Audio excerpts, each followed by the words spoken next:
Echoes of imagination.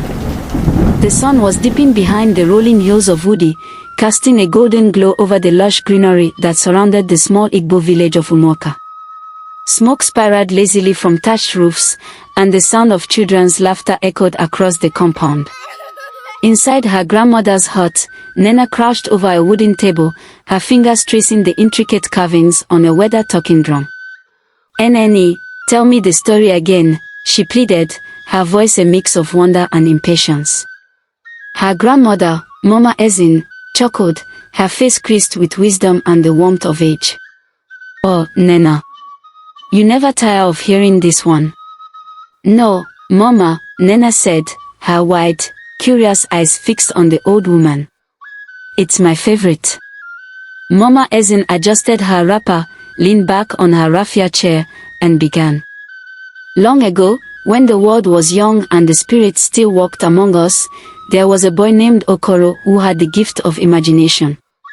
He could see what others couldn't, the spirit of the land, the echoes of the past, and visions of the future. His stories were so vivid that they seemed to come alive. Some said he was blessed by the goddess Ani herself." Nena leaned in, captivated.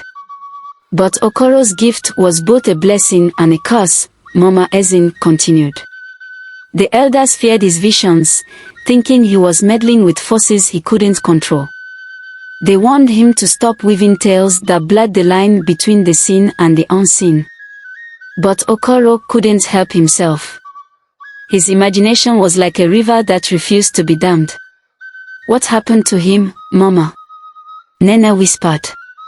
Mama Ezin smiled enigmatically. "Patience, child.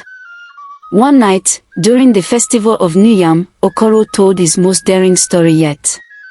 He spoke of an ancient drum buried beneath the sacred Udala tree, a drum that could summon the spirits of the ancestors. The villagers gasped, for they had all heard the legend but dismissed it as a tale for children." Nena's eyes flicked to the drum on the table. "Is this?"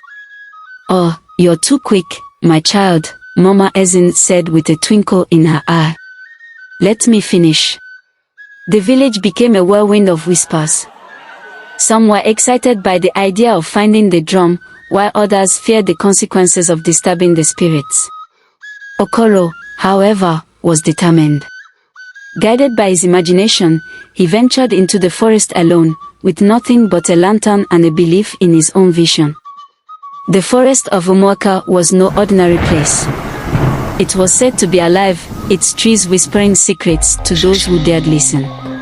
Okoro's journey was fraught with challenges, branches that reached out like skeletal hands, shadows that danced without light, and the eerie sound of unseen flutes.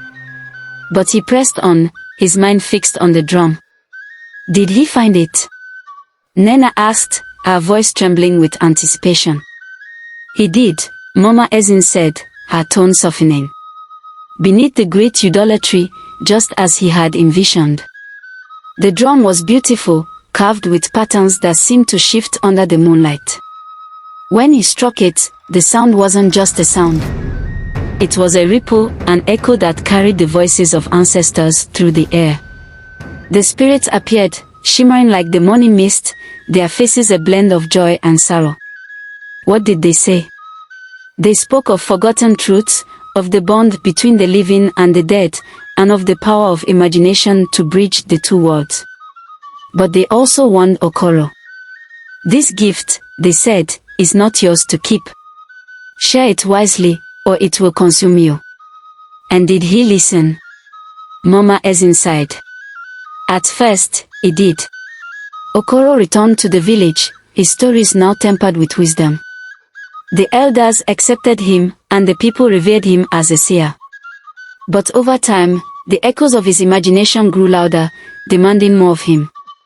He became consumed, lost in a world of his own creation. What happened to him?